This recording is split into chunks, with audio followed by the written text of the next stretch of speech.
मुझे कई जगह से जानकारी मिली, बुजुर्ग लोग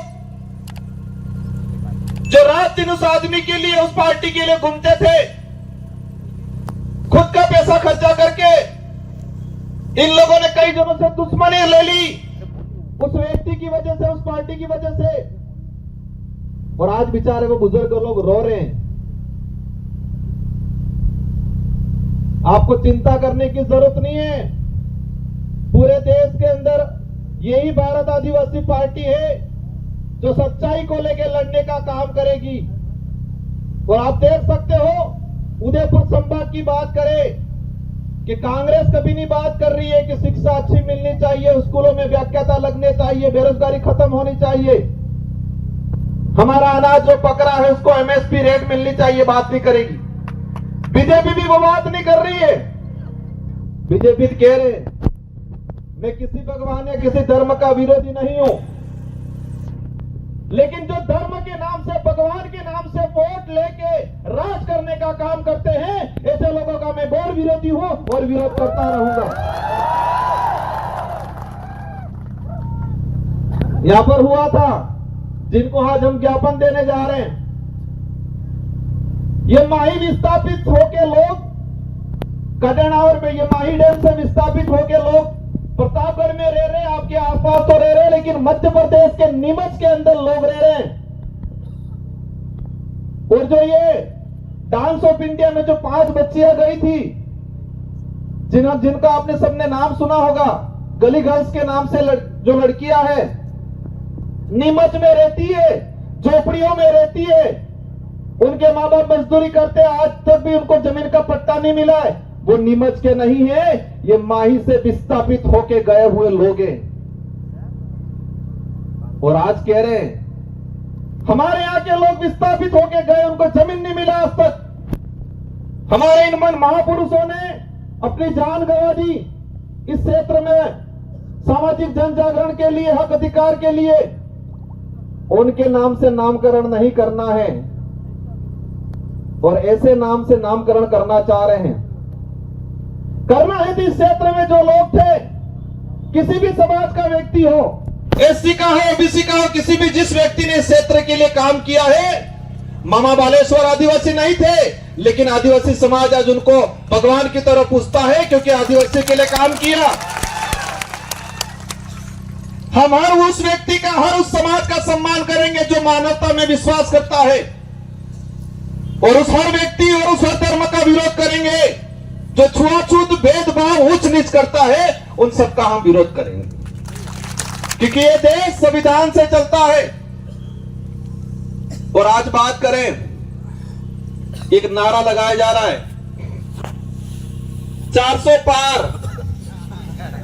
क्या नारा लगा रहे हैं? 400 पार। अंग्रेजों और मुगलों ने इस देश को कम लूटा था, उससे भी खराब स्थिति से ये लोग इस देश को लूट रहे हैं।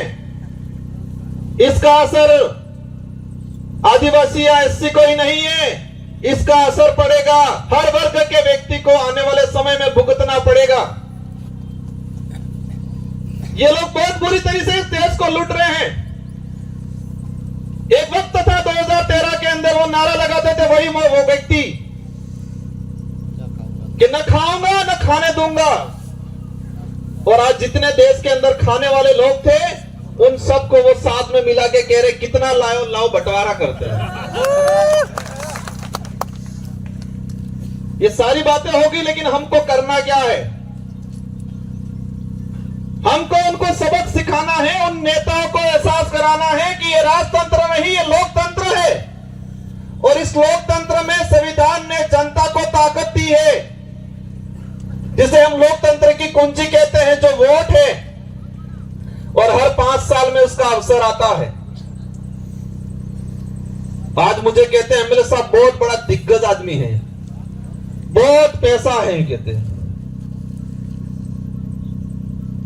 टक्कर लेनी पड़ेगी, कहते हैं। मैंने कहा मैं नहीं लड़ रहा हूं, डूंगरपुर बांसवाड़ा की जनता चुनाव लड़ रही है, और ये जनता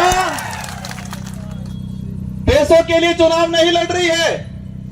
ये जनता सुख सुविधाओं के लिए मेरे साथ नहीं है, ये जनता स्वाभिमान के लिए है। इस जनता के अंदर जो साथ मेरे साथ जुड़ रहा है, संगठन के साथ जुड़ रहा है, उस प्रत्येक व्यक्ति के अंदर स्वाभिमान जगा है। अपने आने वाली पीढ़ी के लिए कुछ कर गुजरने की ताकत जगी है, इसलिए मेरे साथ जुड़े। और देश के इतिहास उठा के देख लो, आजादी से पहले भी जो राजा रजवाड़ा या मुगलों की सेना होती थी, तो सोना में भर्ती होता था सिपाही, तो सैलरी के लिए होता था, तनख्वाह मिलती थी। या किसी राजा से एग्रीमेंट होता था, सहयोग में पूरी सेना भेजता था, तो रियासत क्षेत्र की कुछ जमीन को लेकर सौदा होता था। लेकिन वो सेना युद्ध के मैदान में टिकती नहीं थी। और यही देश के इतिहास उठा के देख लो कि मुगल के अकबर के सामने इस देश के सारे राजाओं ने अधीनता स्वीकार कर ली थी, लेकिन महाराणा प्रताप एक ऐसा था जिसने मुगलों के सामने अधीनता स्वीकार नहीं की थी।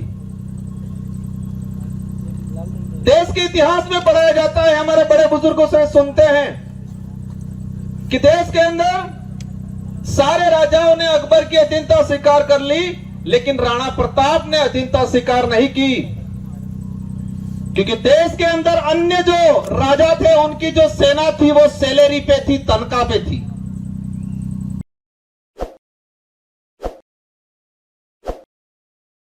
ताज़ा खबरों के लिए विजिट करें द फैक्ट इंडिया की वेबसाइट और डाउनलोड करें द फैक्ट इंडिया ऐप।